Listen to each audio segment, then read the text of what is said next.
A caixa rígida é uma simplificação da realidade. Na maior parte das vezes, nós temos uma partícula quântica que está confinada a uma determinada região do espaço, mas se eu der a ela uma certa quantidade de energia, ainda que tenha que ser grande, eu consigo retirá-la dessa região. Este é o problema que eu vou chamar de a caixa não rígida. A gente primeiro constrói o modelo, e construir o modelo significa escolher a função energia potencial, U de x. Essa função energia potencial é o elemento fundamental para que a gente possa escrever a equação de movimento da mecânica quântica. E aí tem um certo abuso de linguagem ao falar em equação de movimento, que na verdade a equação que nós estamos tratando aqui é a equação de Schrödinger, independente do tempo, que fornece os estados estacionários de um sistema quântico qualquer, onde m é a massa da partícula quântica em questão, h cortado a gente já conhece, h sobre 2π, o de x é a função energia potencial que foi construída pelo nosso modelo, é uma constante a ser determinada. Nós aprendemos que esta equação, se eu estou focalizando uma situação na qual eu tenho uma partícula confinada, e a caixa rígida é o exemplo clássico, então essa equação não vai ter solução fisicamente aceitável para todos os valores de E.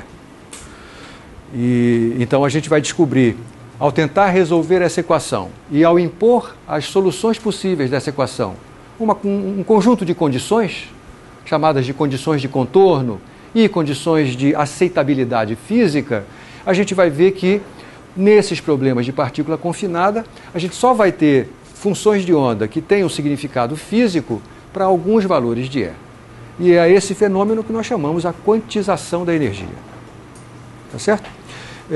Essas condições a que a função de onda deve satisfazer são: a primeira, a função de onda deve ser contínua.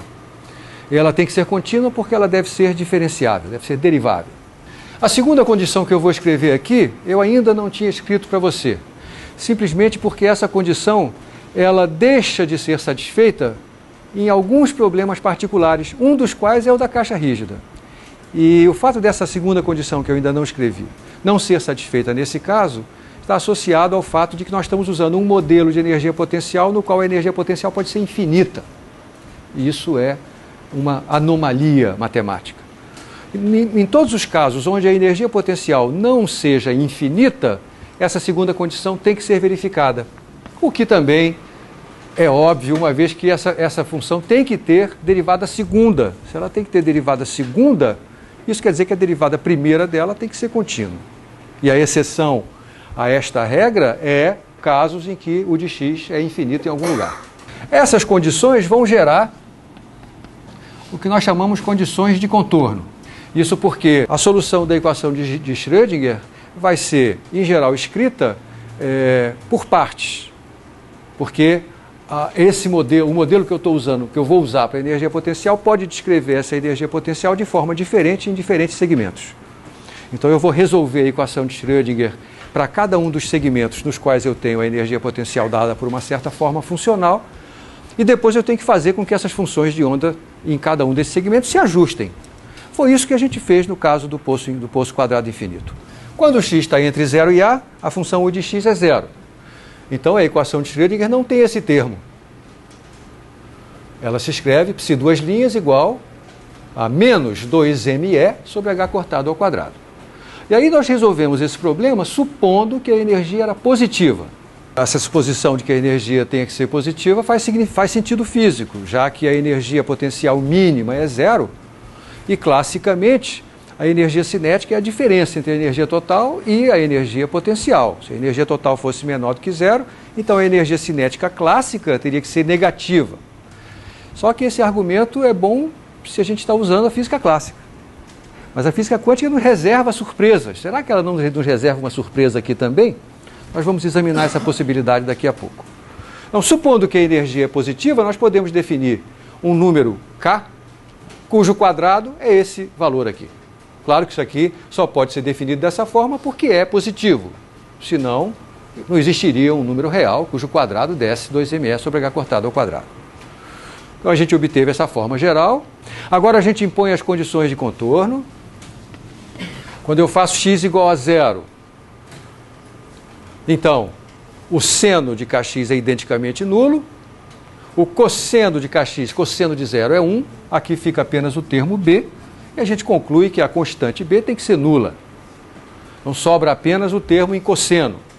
Quando a gente impõe a segunda condição de contorno, a seno de Ka tem que ser zero, a grande não pode ser zero, porque se a grande fosse zero, a função de onda seria identicamente nula, o que significaria dizer que não há partícula quântica alguma. Não há problema a ser resolvido. Então a grande não pode ser zero, logo o seno tem que ser zero. E para que o seno seja zero, o argumento tem que ser um múltiplo de π. E aí a gente obtém os valores possíveis para essa constante K. K tem que ser um múltiplo inteiro de π sobre A. E aí a gente obtém imediatamente a quantização, porque a energia é proporcional a K².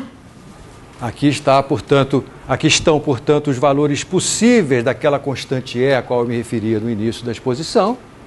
Só esses valores de E são admissíveis, porque só para esses valores de E a equação de Schrödinger tem solução fisicamente aceitável.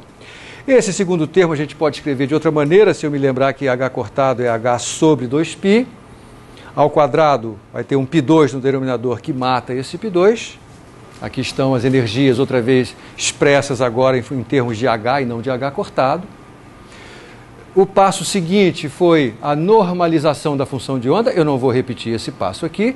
A gente impôs que a integral do módulo quadrado da função de onda A seno de Kx para esses valores de K, que a integral do módulo quadrado dessa função de onda desse 1, quando integrado em todo o espaço, e isso fez com que a gente obtivesse os valores de A, o valor de A. E a gente finalmente conseguiu escrever a função de onda.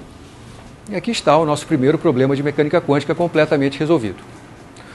Vamos hoje exercitar um pouco o que é que essas soluções nos dizem a respeito do mundo real, do mundo físico. Antes disso, no entanto, deixa eu explorar a possibilidade que eu mencionei agora há pouco.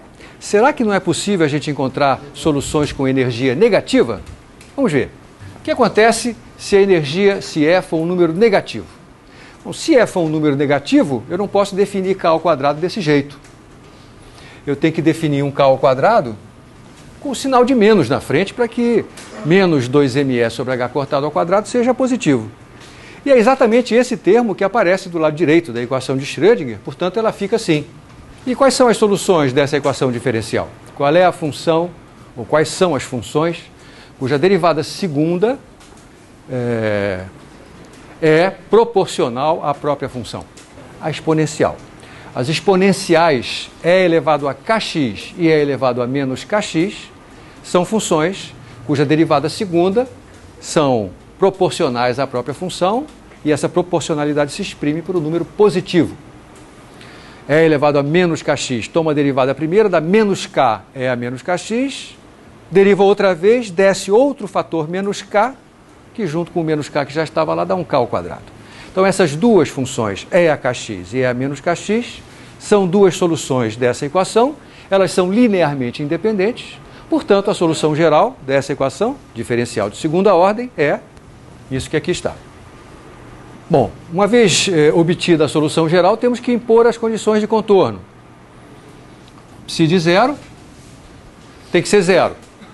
Mas se eu substituir x por zero, as exponenciais têm argumento nulo. Exponencial de zero dá 1. Então, a soma de A com B tem que dar zero, ou seja, B tem que ser igual a menos A.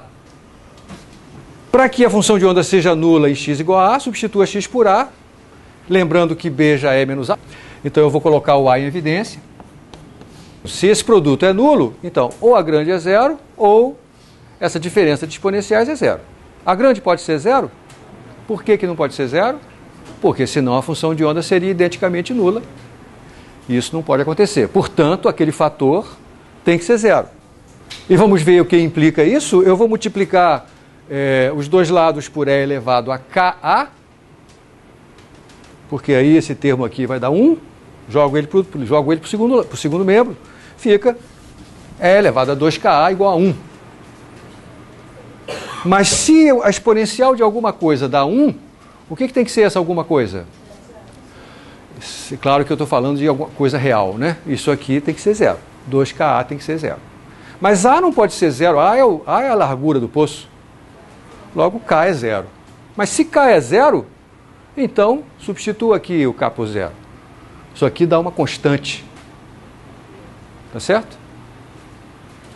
Mas essa constante tem que ser zero, porque B tem que ser igual a menos A. Todo mundo vê isso? Então, essa condição implica em que K tenha que ser nulo, e isso não é fisicamente aceitável. Uma solução de energia negativa significaria que eu tenho uma situação na qual classicamente a energia cinética seria negativa em todo o espaço, o que não tem muito significado, e felizmente a mecânica quântica concorda com a gente.